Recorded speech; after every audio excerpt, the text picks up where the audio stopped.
Hi friends, welcome to 5 Minutes Tech YouTube channel. Here is Lenovo Tab M10 tablet. In this video, you will learn how to change font size in your tablet Lenovo Tab M10. First of all, in your phone, go to the settings. Go to settings here. Click on this gear icon to go to settings. Then go to display here.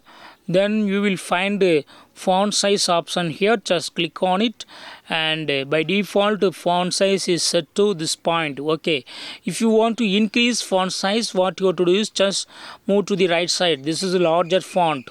See the changes in the preview itself. This is very large size. See the changes.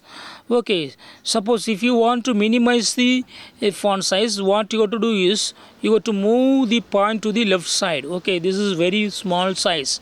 If you want to keep in default font size, you got to choose the second one. This is default font size. So in this way you can choose any desired font size in your tablet. That's all friends. Thanks for watching. Bye.